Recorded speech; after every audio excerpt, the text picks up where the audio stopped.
রাজশাহী নগরীর আহমদপুর প্রাইমারি স্কুলের সামনে প্রায় ৩.৫ বিঘার শতবর্ষী পুকুরটি স্থানীয়দের কাছে মেহেরের পুকুর হিসেবে পরিচিত। সম্প্রতি ওই পুকুরটি ক্রয় করেন স্থানীয় একটি প্রভাবশালী ব্যবসায়ী পরিবার। রাজনৈতিক পালাবদলের সুযোগ নিয়ে হঠাৎ করে ১৪ই আগস্ট গভীর রাত থেকে একদল মানুষ এই পুকুরে বালু ফেলে ভরাট করা শুরু করে।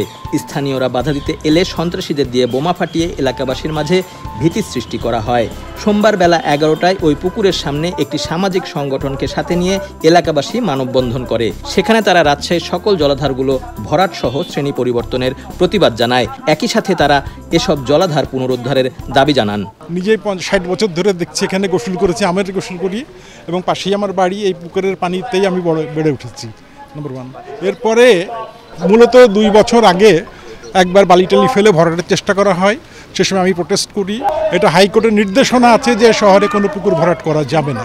এটা আমরা জন্মের পর থেকেই দেখে আসছি, এরকম এইভাবেই আছে, সবাই এলাকাবাসী ব্যবহার করে। সমস্যা হবে, মানুষ অন্য জায়গায় যা করবে, দূরে যেতে হবে, যা গোসল করবে, এটাই আমরা চাচ্ছি এইভাবেই থাকুক, ভরাট না হলেই ভালো হবে। প্রভাবশালী এই জমিটা কিনেছে, আমরা এই তথ্যটা পেয়েছি, এবং সে কেনার পরে এইটা মূলত পুকুর ছিল, কিন্তু পুকুর থেকে সে শ্রেণী পরিবর্তন করে ভিটা করেছে এবং সেটা দখল করার জন্য সে কার্যক্রম করছে। এবং গতকালকে এই জায়গাটা ভরাট করছে এরকম তথ্য পাওয়ার পরে আমরা সহজে এসে তদন্ত করে আমরা সেটা প্রমাণ পাই এবং তার প্রেক্ষিতে আমরা আজকের এই কর্মসূচি দিয়েছি। এদিকে এই মানববন্ধন চলাকালে স্থানীয় প্রশাসন ঘটনাস্থলে গিয়ে উপস্থিত হয়। এ সময় তারা ভরাট বন্ধে পুকুরটিতে লাল পতাকা টাঙিয়ে দেওয়া সহ প্রয়োজনীয় সকল পদক্ষেপ নেয়ার আশ্বাস প্রদান করেন।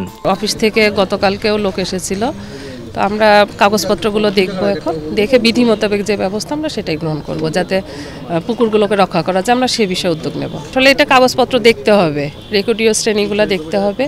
যদি এখানে পুকুরের শ্রেণী পরিবর্তন হয়, অন্য কোনো শ্রেণীতে না হয়, সেক্ষেত্রে শ্রেণী পরিবর্তনেরও সুযোগ আছে। এক্ষেত্রে জেলা প্রশাসক মহোদয়ের কাছে আবেদন করতে হবে। আবেদন করলে স্যার প্রক্রিয়া অনুযায়ী সেটা যখন চেঞ্জ করতে পারেন। আর এই প্রক্রিয়াগুলো শেষ হওয়ার আগ পর্যন্ত পুকুরটা ভরাট যাতে না হয়, সেই জন্য আমাদের এখান থেকে আমার সাথে এসি ল্যান্ড রয়েছে, আমরা যৌথভাবে কাজ করব। আপাতত এটা যে আমরা আসছিলাম আমাদের অফিস থেকে, এটা যে পরিদর্শন করেছি এবং এটা যে ভরাট কার্যক্রম আপাতত বন্ধ রাখার নির্দেশনা দিচ্ছে, এটার একটা প্রতীক হিসেবে আমরা একটা লাল ফ্ল্যাগ আমাদের এসি ল্যান্ড অফিস থেকে আমরা একটা দিলাম যে এখানে একটা লাল ফ্ল্যাগ দেওয়ার জন্য। রাজশাহী জেলা প্রশাসনের দেয়া তালিকা অনুযায়ী ৯৫২টি পুকুর সংস্কারে আদালতের নির্দেশনা রয়েছে। তবে সেই নির্দেশনা অমান্য করে প্রভাবশালীদের ছত্রছায়ায় শ্রেণী পরিবর্তন করে ভিটা দেখিয়ে প্রকাশ্যে একের পর এক পুকুর ভরাট করা হচ্ছে।